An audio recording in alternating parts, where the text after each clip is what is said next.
반갑습니다. 예, 다들 일주일간 잘 지내셨습니까? 날씨가 참 좋습니다. 그죠? 어제는 강풍이 불어서 바람이 엄청 셌는데, 오늘은 바람도 잔잔하고 아주 따뜻한 봄날인 것 같습니다.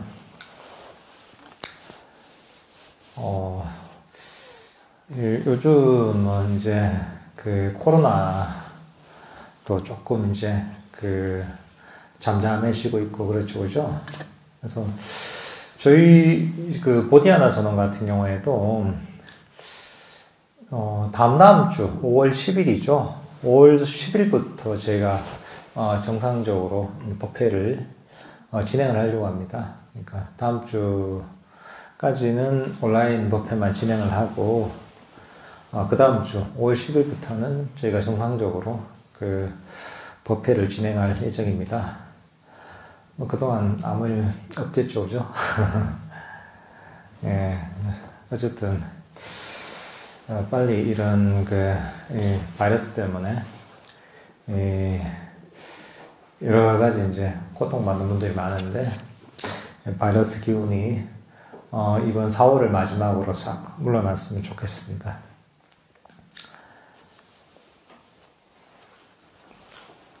오늘 저희가 공모할 부분은 311페이지 근접산매 선정의 바로 이웃입니다.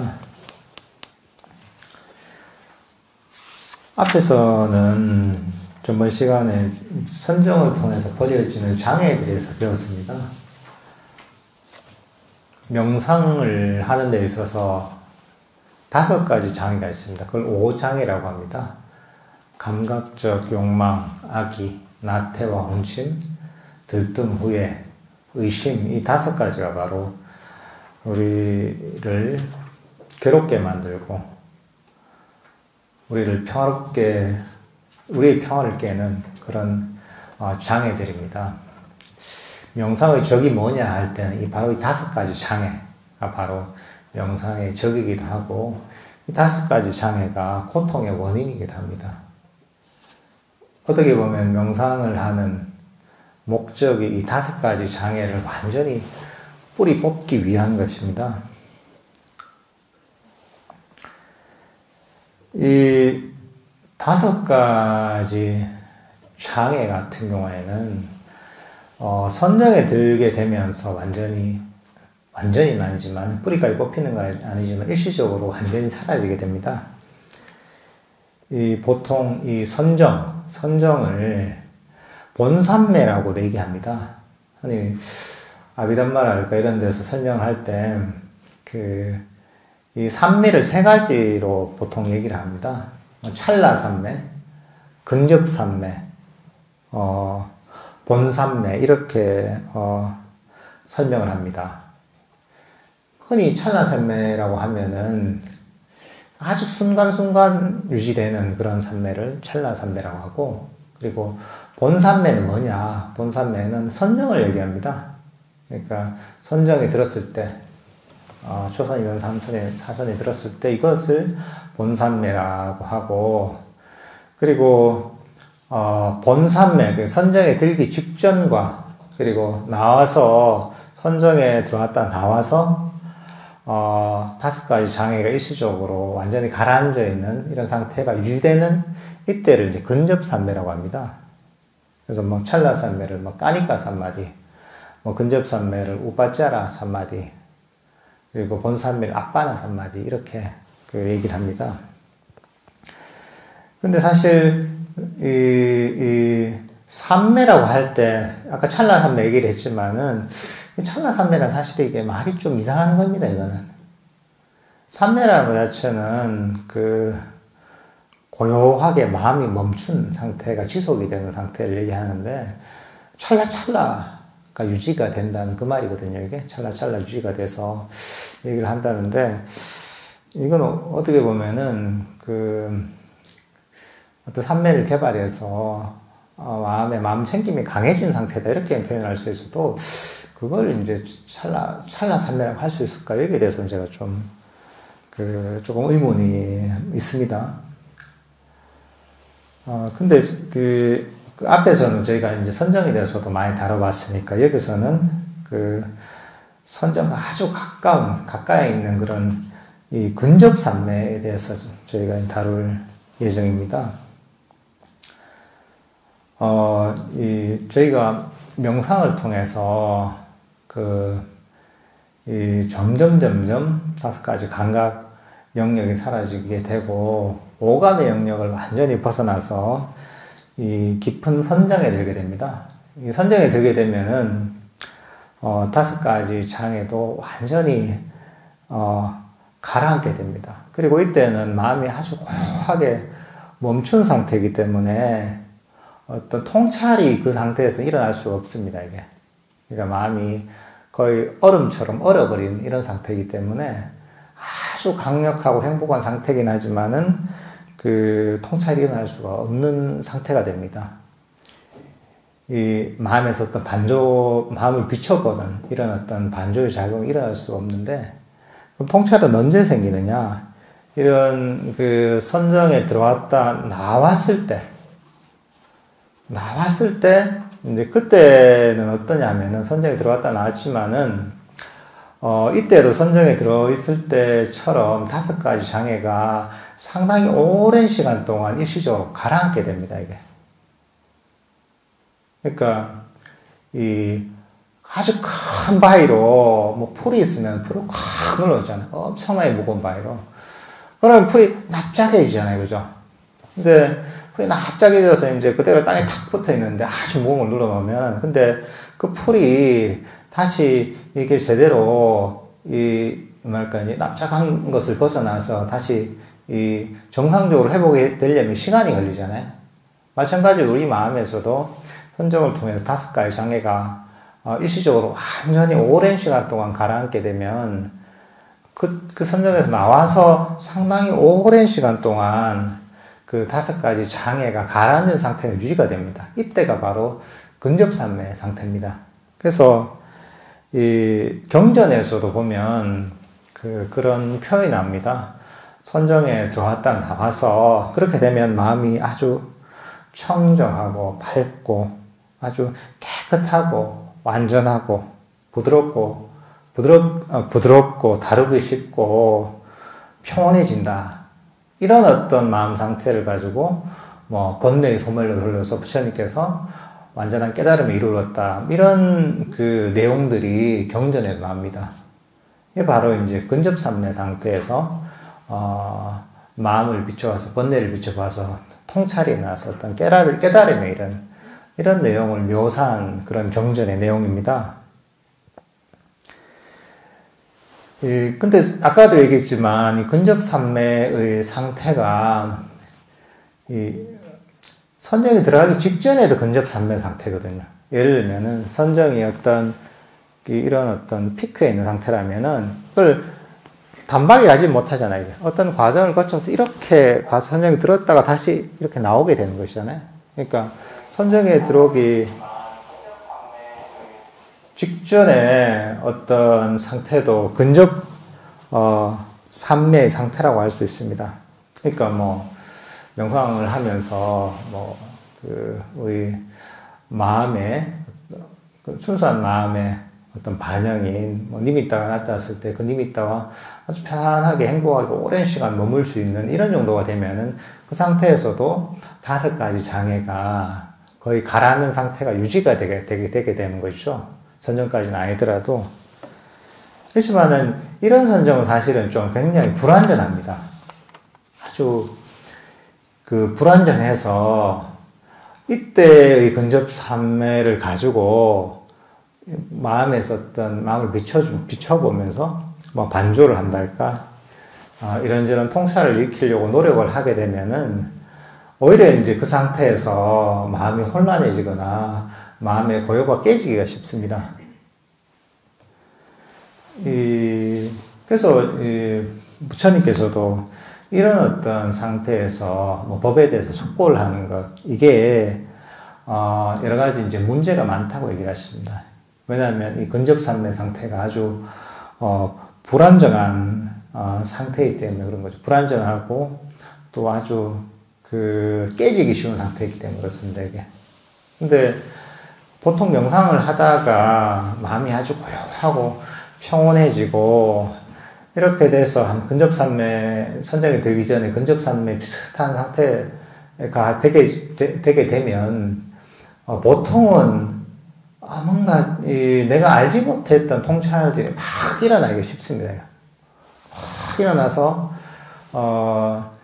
이런 것들에 대해서 자꾸 이제 생각을 하고 싶어 하는, 통찰을 하고 싶어 하는, 이런 어떤, 자연스러운 어떤, 생각이 일어나게 됩니다. 때로는 내가 경험한 경지를 뭔가 확인해 보고 싶기도 하고, 또는 이 통찰을 계속 뭔가 이제 개발을 해서 하다 보면 뭔가 대단한 걸 알 것 같기도 하고, 이렇게 해서 나름의 이제 숙보랄까? 반조랄까? 이렇게 막 빠지다 보면은 어느 순간에 마음이 고요하고 평화롭고 몰입됐던 마음이 깨져버립니다. 그러니까 이게 약간 근접산매 상태, 그러니까 선정에 들기 전에 근접산매 상태는 아주 불안전하기 때문에 이때는 사실 조금 이런 제대로 된 어떤 지혜나 통찰을 개발하기에는 아주 적절한 상태는 아닌 것이죠. 그래서 경전에서도 이런 내용이 나옵니다. 이게 저희가 사금 아시죠? 사금무죠? 영화 같은 데 보면은, 그런 계곡 같은 데서, 막, 돌 같은 거 이렇게 막, 이제, 채 같은 걸로, 떠가지고, 거기서 돌들을 막 골라내고, 거기 금을 찾잖아요. 그죠? 그런 걸 사금이라고 하잖아요. 그 사금을 채취할 때 보면, 처음엔 막 이제 그런 사금이 나오는 지역에 가서 그걸 확 뜯어보죠. 그럼 거기에 이제 큰 자갈도 있고 작은 자갈도 있고 그 다음에 굵은 모래도 있고 조금 가는 모래도 있고 진흙도 있고 흙도 있을 겁니다, 이게. 그러면은 처음에는 굵은 어떤 자갈이나 이런 걸 골라내죠. 그 다음 작은 자갈도 골라내고 그 다음 굵은 모래도 골라내고 가는 모래도 골라내고 그리고 나서 나중에 이제 금붙이가 있는 돌 조각을 찾아냅니다, 이게. 근데 그걸로 또 금이 되는 건 아니죠, 그죠? 거기에도 불순물이 섞여 있거든요. 그러니까 이걸 어떤 쇠로 된 도가니 같은 데다가 이런 채취한 사금을 넣죠. 넣고 나서 그걸 불로 가열하죠. 가열해서 녹이면서 그걸 또 정제를 하잖아요, 그죠? 불순물을 골라내서. 그렇게 정제를 하고 나서 안전한 순금을 만들고서 그 다음에 이걸 가지고 가공을 하게 되죠. 그 다음에 이걸 가지고 귀걸이를 만들기도 하고 목걸이를 만들기도 하고 반지를 만들기도 하고 금리빨을 만들기도 하고 다양하게 이용할 수가 있습니다, 이게. 그렇지만 바로 그렇게 내가 그런 계곡에 가서 흙을 푹 떠가지고 그걸 가지고 내가 금목걸이를 만들거나 금반지를 만들 수는 없잖아요. 다 과정을 거쳐서 그때그때 필요한 과정이 있단 말이죠. 거기에 맞게 내가 각각의 단계에 필요한 그런 작업들을 한 다음에 그 다음에서 맨 마지막에 내가 원하는 그런 이 금으로 된 이런 장신구랄까 그런 제품들을 만들 수가 있단 말이죠. 마찬가지입니다. 이런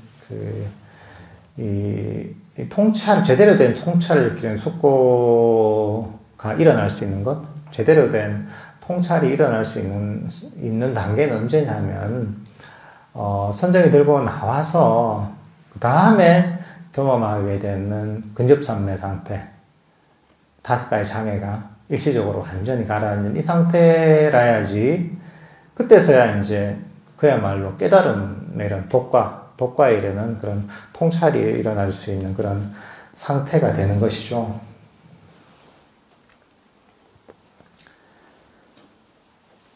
그래서 경전에서도 처음에는 그 몸과, 말과 또는 마음으로 일으키는 그런 그 악업들을 먼저 버리라고 얘기합니다. 그러니까 이게 어떤 개의 그 영역에 해당하는 것이죠. 몸으로 행동하는 것이랄까, 말하는 것이랄까, 생각하는 것이랄까, 여기에 대해서 거친 악업들을 먼저 버리고, 그리고 나서 그 다음에 저희가 팔정도에서 정견, 정사유할 때 바른 의도를 일으키라고 합니다.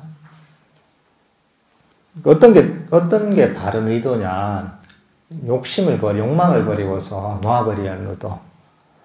그 다음에 그 악의를 버리고서 어떤 자의심을 가진 의도. 또는, 잔인함, 공격성을 버리고서 아주 부드럽게 대하는 의도. 이걸 그 다음 개발하라고 합니다.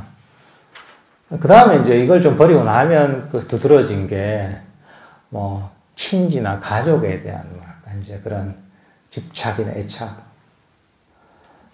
또는 자기 자신의 자존심이랄까, 자기 자신을 보호하려는, 이런 어떤 이 생각들이 나타나는데, 이제 그런 것들도 버리게 되고, 이제 그렇게 해서 마음을 정죄하다 보면, 그 다음에 나타나는 게 또 법에 대해서 또 이제 너무 생각하게 되는, 이게 어떻게 보면 우리가 아까 얘기했다시피 마음이 좀 고요하고 평온해졌을 때 자꾸 그 법에 대해서 끊임없이 생각하게 되고, 또 이걸 좀 탐구해보고 싶은 그런 욕망이 생기거든요. 보통 이런 걸 가지고 또 이때가 또 장애가 되는 거죠. 근데 이것만으로는 불완전하다는 것이죠. 단순히 마음이 어느 정도 고요한 상태에서 법에 대해서 사유를 하는 것, 이걸 숙고하는 것으로는 부족하고 마음을 더 개발해야 된다는 것이죠.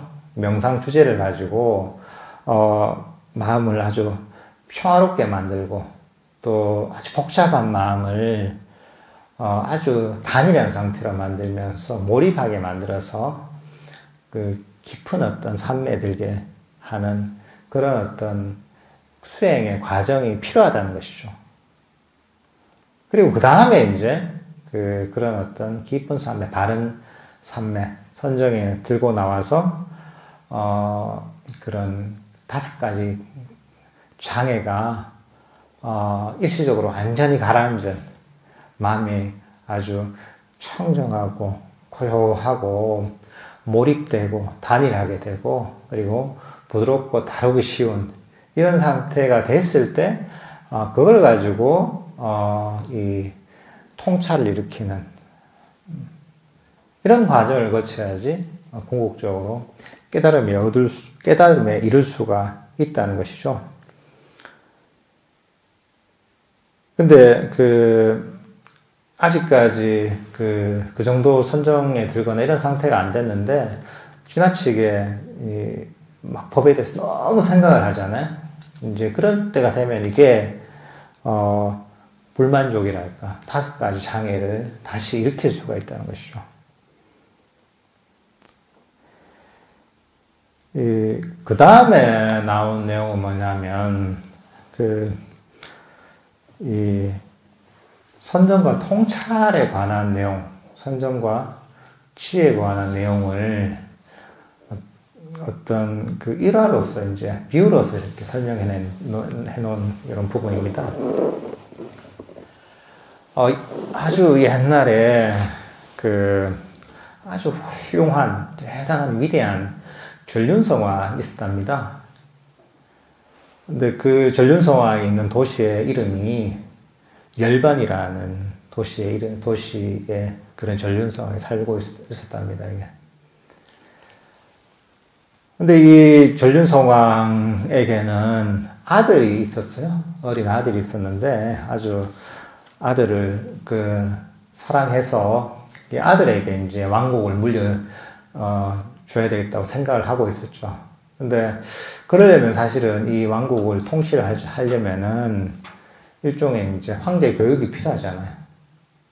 이 통치할 준비가 되도록 하기 위해서 이 교육을 시켜야 되는데, 그러기 위해서 이제 이 아들을 변방에 하나의 어느 성에 보내가지고 그 성에서 내가 황제 교육을 한번 시켜봐야 겠다. 얘가 이 나라를 다스리는 법을 익히도록 만들려고 한 거죠. 그래서 이제 이 황제가 아들을 불렀죠. 왕자를 불러가지고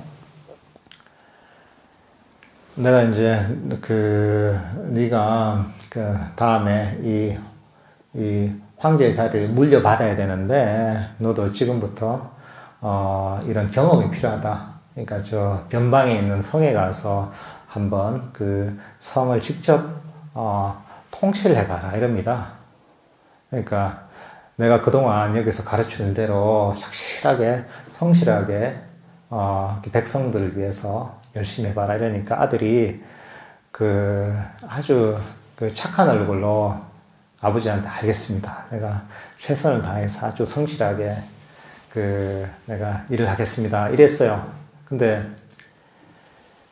혼자 가긴 그렇고 내가 친구들이 5명 있으니까 혼자서는 힘드니까 친구들 5명을 데리고서 같이 힘을 모아서 이제 내가 그 친구들 도움을 받아가면서 통치하겠습니다.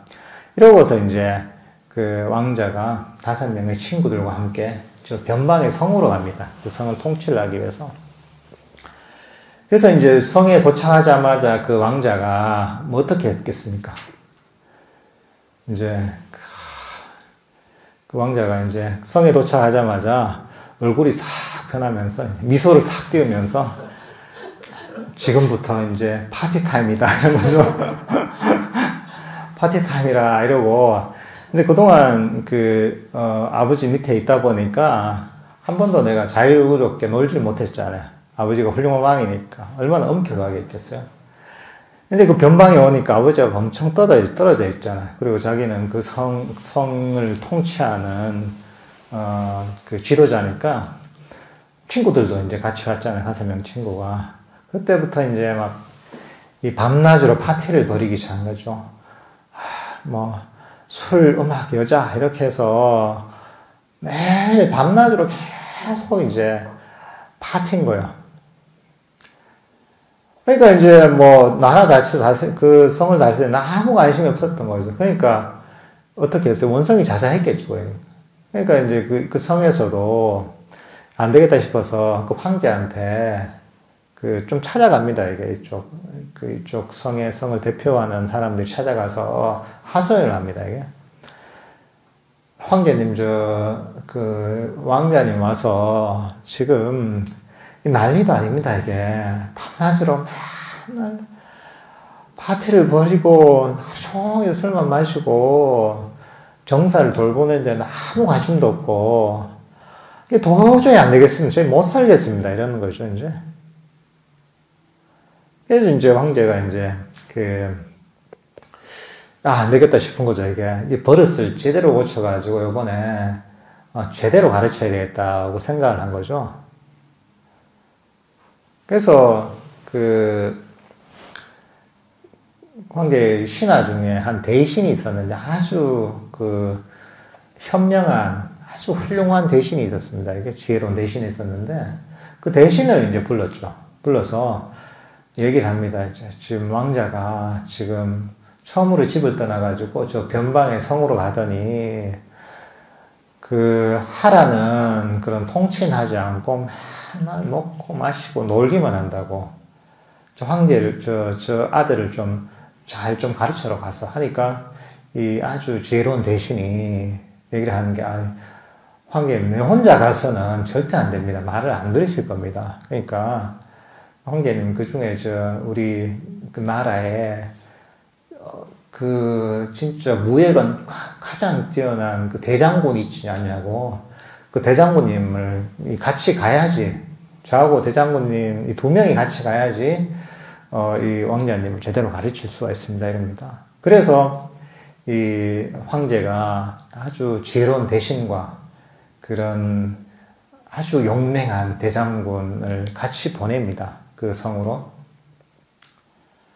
성으로 보내서 이제 성으로 가서 이제 성에 도착을 하죠. 도착을 하니까 도착을 해서 황제를 그 성에 있는 왕자를 만나려고 하는데 가서 이제 무지개한테 딱 얘기를 하니까 그쪽 왕자한테로 안내는 하지 않고 그 5명의 친구가 같이 왔다 했잖아요. 같이 그 왕자들하고 놀았던 5명의 친구들이 딱 나오는 거야.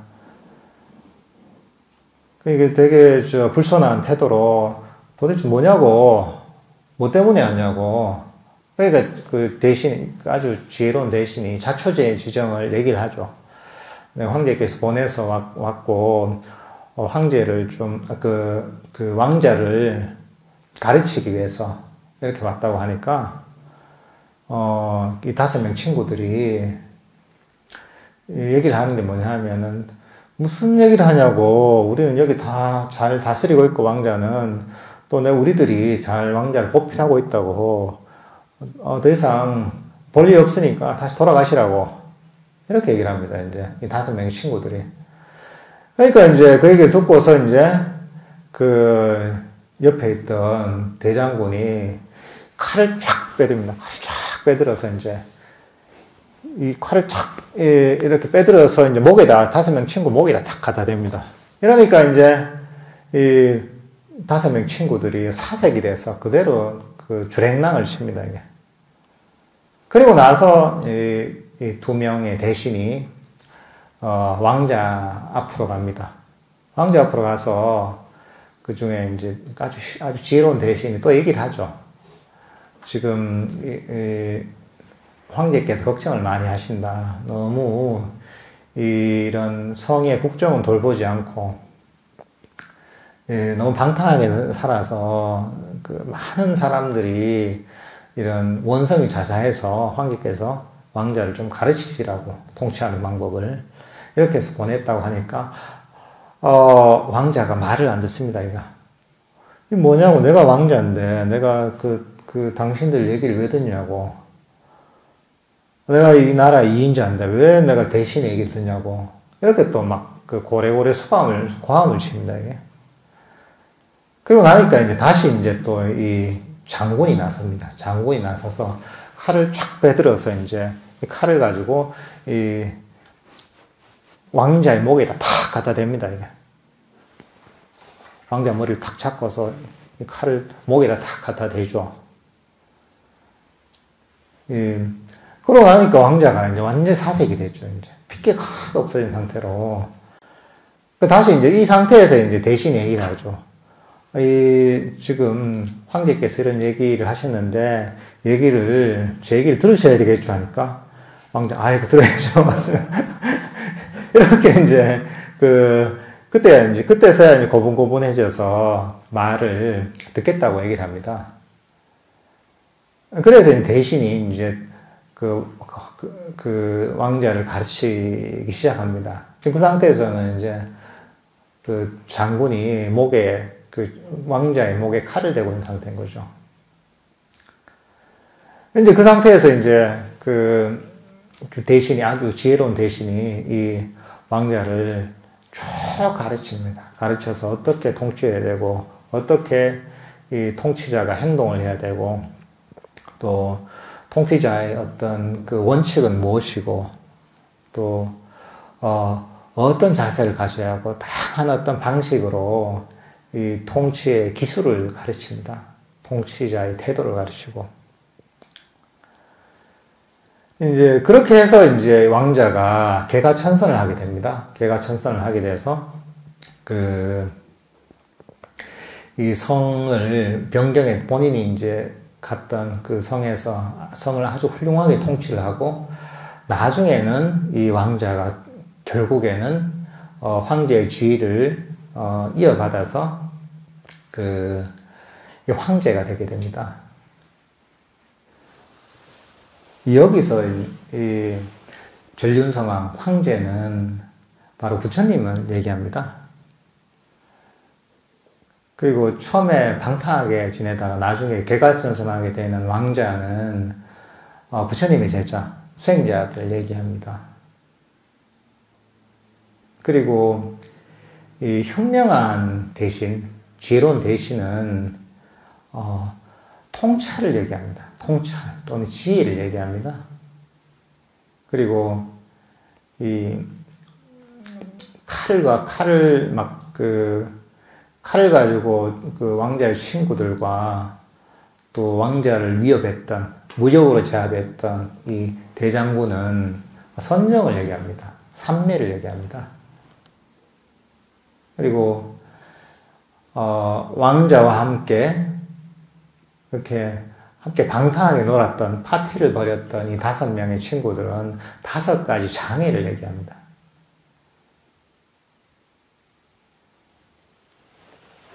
그러니까 이 명상이라는 게 사실은 이런 금방 얘기했던 이런 거와 같습니다. 이게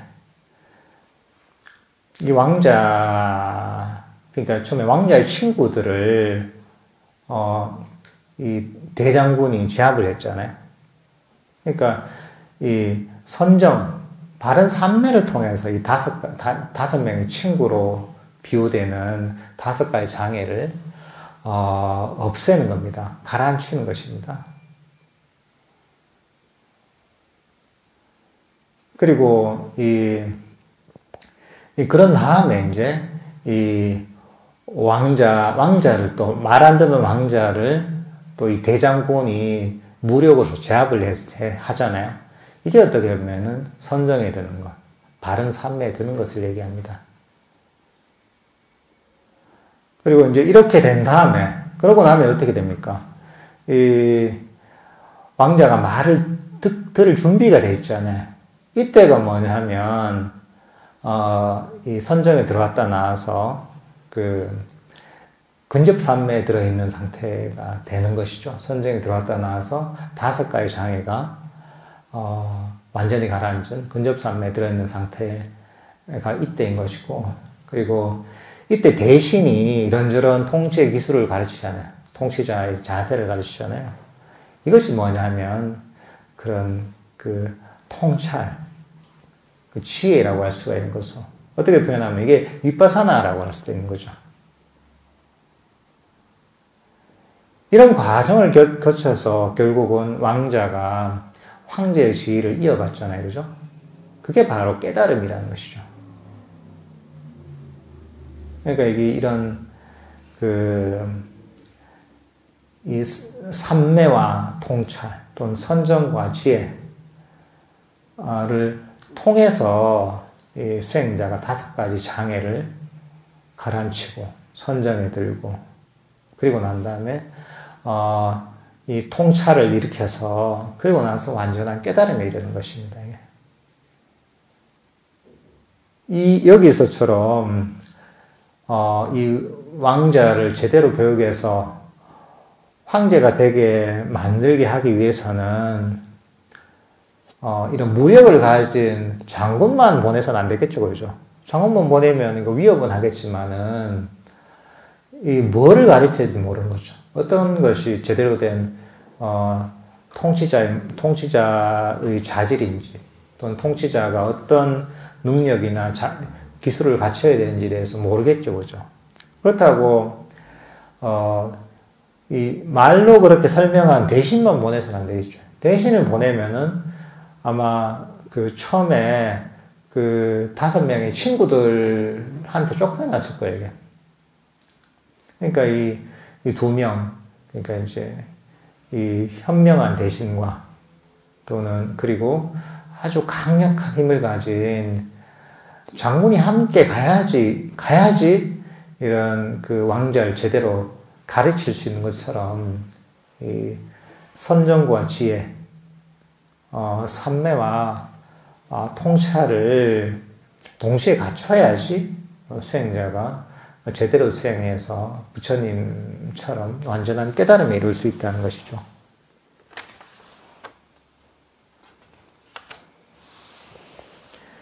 이게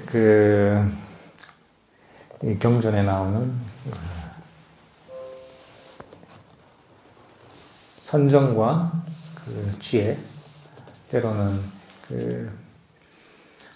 바른 삼매와 통찰, 또 이걸 또 사마타 위파사나라고도 표현할 수 있습니다. 이것에 관한 이 설명입니다.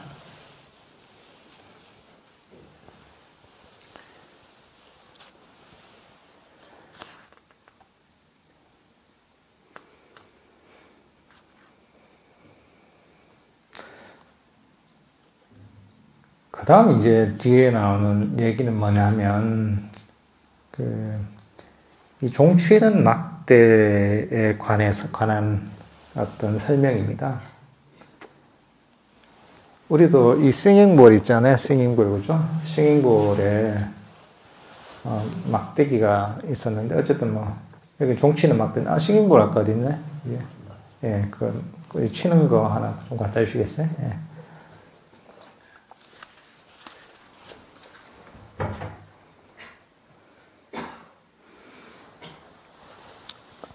예, 요걸 가지고 설명을 한 건데, 여러분들이 이 싱잉볼 치니까 이게 뭔지 알았잖아요. 그거 괜찮습니다. 네.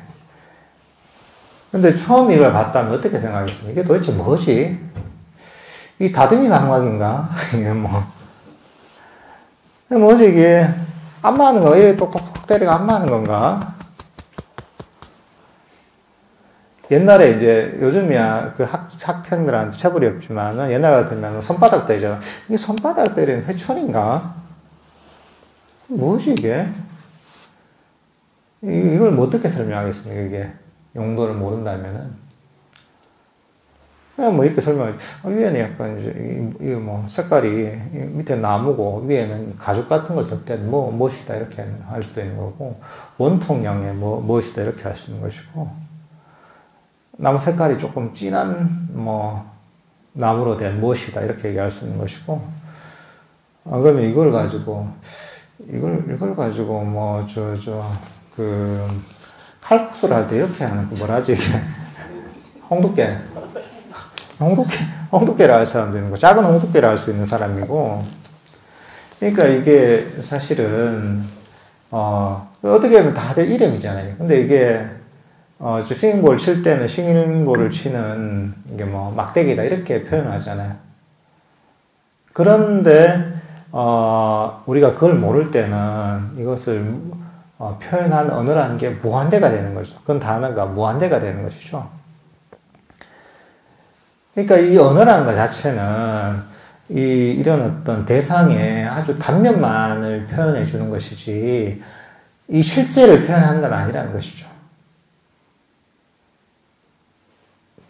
그러니까 이런 단면만을 표현하는 언어로서 표현되는 이 세상의 세상을 어떤 인습적인 실제라고 하거든요. 실제가 아니라. 우리가 인습적으로 어떤 관례적으로 이렇게 표현을 하는 것이죠. 의사소통을 위해서. 그렇지만 이게 그런 말이 이 대상은 아니라는 것이죠. 우리 생각도 마찬가지거든요. 우리 생각이라는 게 누구다 하는 것 자체가 실제로 그 대상을 그대로 품고 있지 못하거든요. 그것도 그 대상을 아주 일부를 캐치해서 언어로서 사고를 하는 것이거든요. 그러니까 사실 실제를 그대로 표현하는 게 아니기 때문에 여러 가지 오류가 많은 것이죠. 그렇지만은 우리는 그게 실제라고 생각하고 맞다고 생각한다는 것이죠. 내 생각이 때로는 거의 100% 맞다고 생각을 하죠. 근데 그런 우리 마음속에 일으키는 그런 사고의 작용, 언어의 작용도 보면은 지금 이런 어떤 싱잉볼 막대기를 두고서 여러 표현을 할 수 있는 것처럼 인습적인 실제에 불과하다는 것이죠, 이게. 그러니까 사실은 이 생각을 너무 믿지 않는 게 좋은 것이죠. 단지 이것도 인습적인 실제로서 진리나 실제를 그대로 반영하지 못한다는 것을 사실은 전제로 깔고 있어야 된다는 거죠. 그렇게 해서 어떻게 보면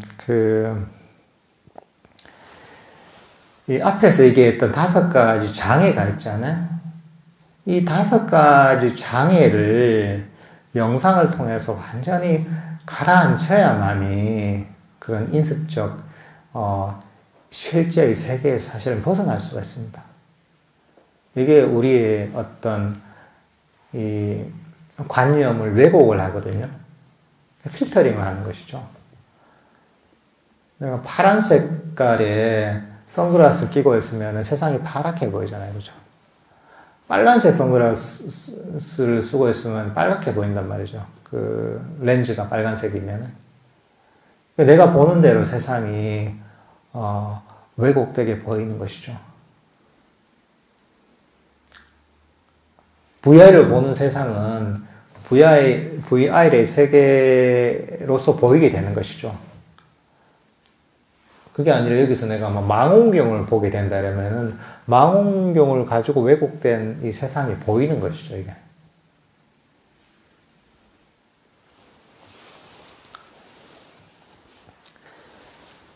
그러니까 이게 우리는 항상 그런 그 인식의 왜곡 속에서 살고 있는 것이죠. 그래서 때로는 완전히 가려서 어떤 그 진리의 속성을 모르기도 하고, 때로는 뭐가 흐릿하게 막고 있어서 아주 이 대상을 있는 그대로 보지 못한다는 것이죠. 밤하늘에 이제 달이 있을 때, 구름이 달을 가리면은 달이 제대로 안 보이잖아요. 그죠? 달도 안 보이고 세상도 제대로 안 보이죠, 이게. 근데, 바람이 불어가지고 구름이 싹 거치면은 이 달이 정확하게 보이죠. 그리고 세상도 밝아지죠. 마찬가지로 저희가 이런 명상의 과정을 통해서 5가지 장애, 탐진치라고도 할 수 있습니다. 여기에서 벗어났을 때, 있는 그대로 세상이 보이게 된다는 것이죠. 내 마음도 깨어나게 되고, 내 마음의 어떤 그 마음 챙김, 알아차림, 강력해지면서 마음이 밝아지고, 고요해지고, 평화로워지면서, 있는 그대로의 세상과 또는 내 몸과 마음을, 내 몸과 마음의 어떤 속성을 있는 그대로 볼 수가 있게 되는 것이죠. 이제 그러면서 저희가 가지고 있던 어떤 집착에서 벗어나게 됩니다.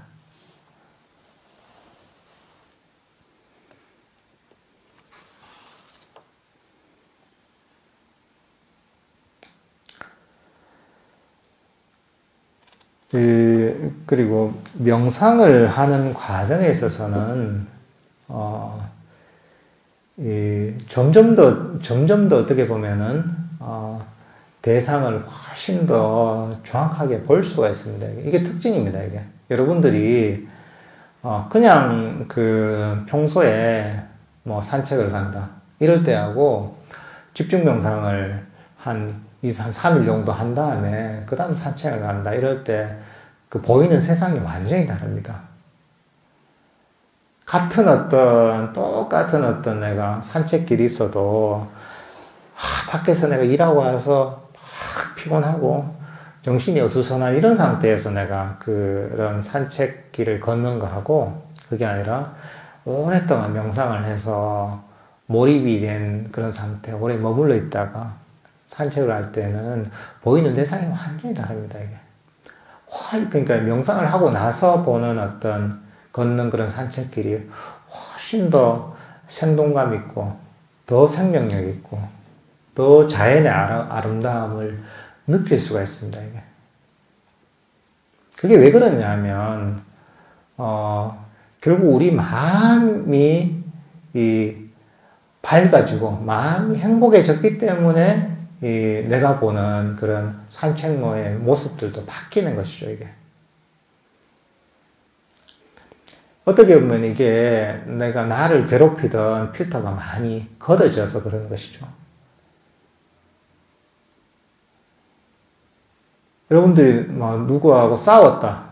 너무 기분이 나쁘다. 너무 짜증이 난다. 이럴 때 어떻습니까? 세상이 다 안 좋게 보입니다. 예를 들면 여기 산책로에도 보면 요즘 개를 데리고 많이 다닙니다. 산책을 많이 시킵니다. 내가 너무 짜증 날 때는 어떤 이제 사람이 개를 데리고 산책하는 거 보면은 온갖 그 안 좋은 것들이 다 보입니다. 사람들이 다니는데 저 개끈을 왜 저렇게 길게 하고 다녀? 저개는 좀 큰 것 같은데 왜 입마개를 안 했어? 때로는 개를 막 풀어놓고 다닌단 말이죠. 이렇게 작긴 하지만 저게 혹시라도 물면 어떡하려고 저렇게 상식이 없는 사람이 있나 이렇단 말이죠. 근데 어느 날은 너무 기분이 좋아요. 좋은 일이 너무 많아. 그 행운이 겹치고 일도 잘 되고 뭐. 그럴 땐 어떻습니까? 탁 산책을 가면은, 산책을 가다가 이제 개를 가지고 산책을 하는 사람 보게 되면은 즐겁죠. 개도 참 귀엽구나. 참 귀엽구나. 개를 풀어놓으면은, 그래, 애들이 그렇게 풀어놓으니까 좀 귀엽게 뛰어다니는 게 너무 예쁘네. 그래, 자연에서 뛰어노니까 참, 보기 좋다. 한번 쓰다듬어 봤으면, 이런 생각이 들기도 하는 것이죠. 세상이 완전히 다르게 보이는 것이죠. 뭐냐면, 결국 내 마음이 세상에 투영이 되는 거죠, 이게. 근데 명상을 통해서 내 마음이 강력해지고 밝아지고 행복해지고 이렇게 되면은 이 세상도 내 마음처럼 사실 변하는 겁니다.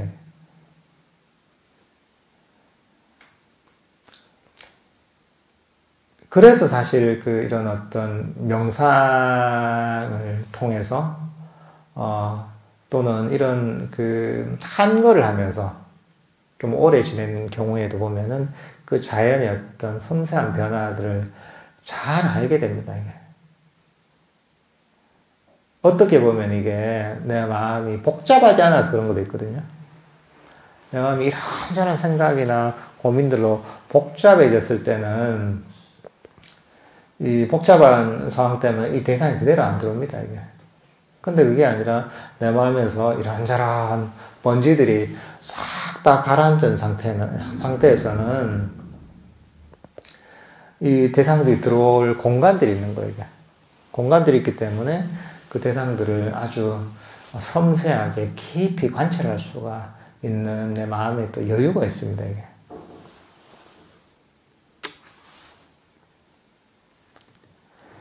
그러니까 이런 명상을 통해서 마음을 점점 개발하게 되면 삶 자체가 훨씬 좀 좋아 보입니다, 이게. 세상이 옛날보다 훨씬 밝아 보이고, 좋아 보이고, 희망차 보이게 됩니다, 이게. 그 이유가 뭐냐면은, 내 마음이 훨씬 밝아지고, 평안해지고, 고요해지고, 행복해졌기 때문에 세상도 사실은 그렇게 바뀝니다, 이게. 물론 이게 끝은 아니지만은, 이거 자체가 우리가 삶을 훨씬 더, 평안하게 또 장애 없이 살아가게 만드는 원동력이 되는 것이거든요. 어떻게 보면 우리 마음의 기초 체력을 키워주는 거라고 할 수가 있습니다, 이게. 체력이 강한 사람 같으면은,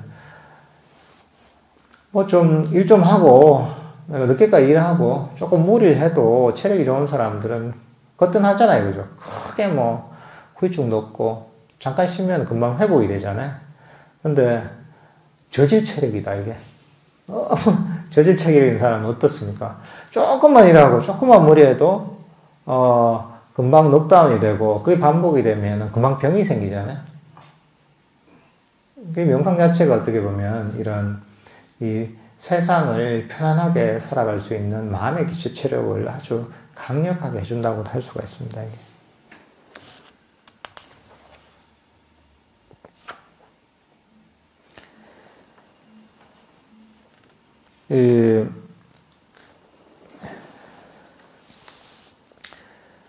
때로는 아까 황제와 왕자의 비유에서 선정과 통찰을 설명을 했는데요. 또 다른 방식으로 설명할 수가 있습니다. 이거 선정과 통찰, 지혜는, 손전등과 지도와 같다고 할 수가 있습니다.